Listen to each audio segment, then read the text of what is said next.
Bwana Yesu asifiwe sana, watu wa Mungu.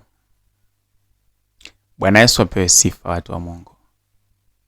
Haleluya, haleluya, haleluya.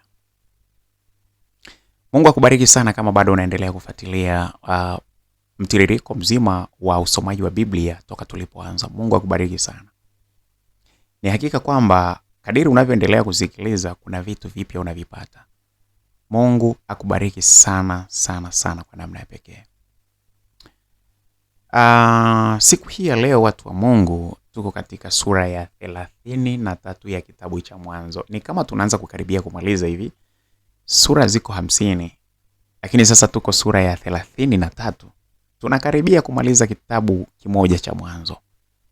Basi endelea kwa pamoja na sisi ili tuweze kufika mwisho salama. Tutasoma kitabu hiki, tutamaliza, tutaingia kingine na kingine, na utajikuta kwamba wewe mfuatiliaji wa hapa, kama unafuatilia katika mtiririko mzuri, utajikuta kwamba umeisoma Biblia nzima bila kuruka hata mstari mmoja.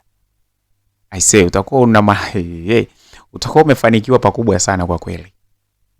Basi karibu sana tuweze kwa pamoja, na kwa sababu ni neno la Mungu, tuweze kuomba kwa pamoja ili tuweze kuendelea na usomaji wetu wa Biblia. Yehova Mungu wetu, ndiwe peke yako unayestahili kuabudiwa, ndiwe unayestahili sifa zote. Jina lako na litukuzwe, na upigiwe makofi na ushangiliwe. Kila sifa njema na ije mbele zako Mungu wetu. Asante sana Mungu kwa wakati huu. Tunakuomba uweze kwa pamoja na sisi katika muda na wakati huu tena. Tunayo hamu ya kulijua neno lako. Tunaomba utufundishe. Tuna hamu ya kujua jinsi ambavyo wewe unataka sisi tufanye. Tufundishe, tutie nguvu. Kuwa na sisi kiroho, lakini nguvu zako za kiroho na zitende miujiza katika matendo yetu ya kimwili. Yaani iguse afya zetu, iguse maisha yetu ya kila siku, watoto wetu, wazazi wetu, vyakula vyetu, benki zetu, akaunti, iguse kila mahali. Nguvu yako ya kiroho na ilete matokeo katika maisha ya kimwili. Tunaomba hivyo tukiamini, na sasa tunaomba uturuhusu tusome neno lako kupitia jina la Yesu Kristo. Amina.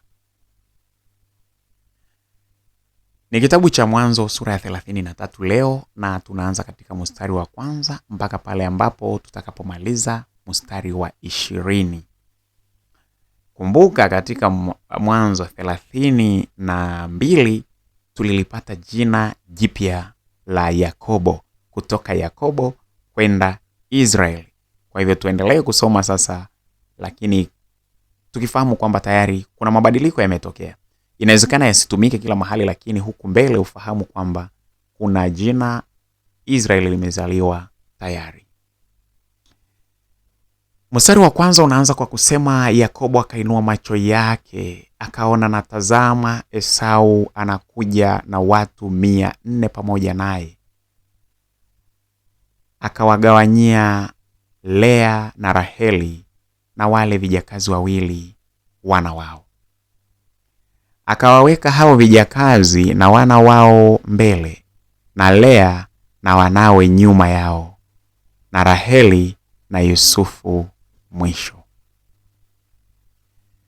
Akapita mwenyewe mbele yao, akainama mpaka nchi mara 7, hata alipomkaribia ndugu yake. Esau akaja mbio kumlaki, akamkumbatia na kumwangukia shingoni, akambusu, nao akalia. Akainua macho yake, akawaona wale wanawake na watoto, akauliza, ni nani hawa walio pamoja nawe? Akasema, ni watoto Mungu aliyompa mtumwa wako kwa neema yake. Ndipo wale vijakazi na wana wao wakakaribia, wakainama. Lea naye na wanawe wakakaribia, wakainama. Baadaye Yusufu na Raheli wakakaribia, wakainama. Akasema, kundi hili lote nililolikuta maana yake ni nini? Akasema, kunipatia kibali machoni pa bwana wangu.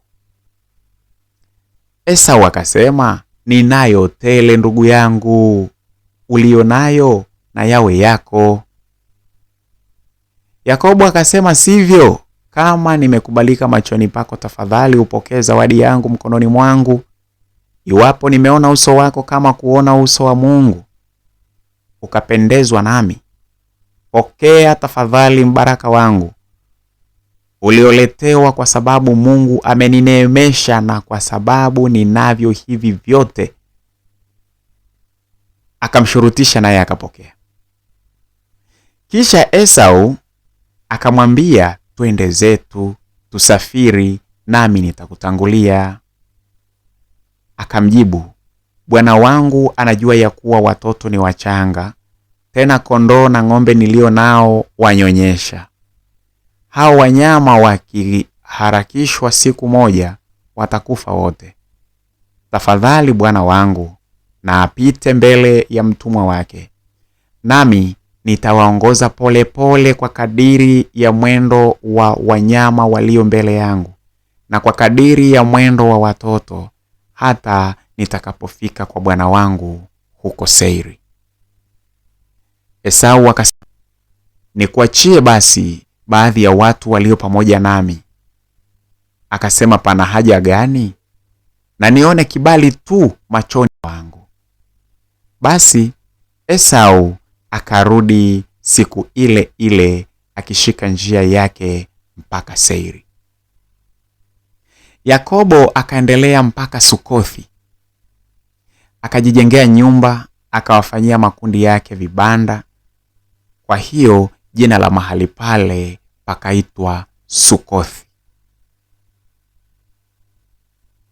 Yakobo akaja kwa amani mpaka mji wa Shekemu ulio katika nchi ya Kanaani. Alipokuja kutoka Padan Aram, akapiga kambi mbele ya huo mji.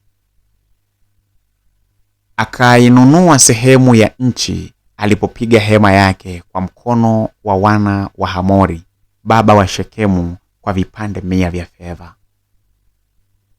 Akajenga huko madhabahu, akaiita El Elohe Israel.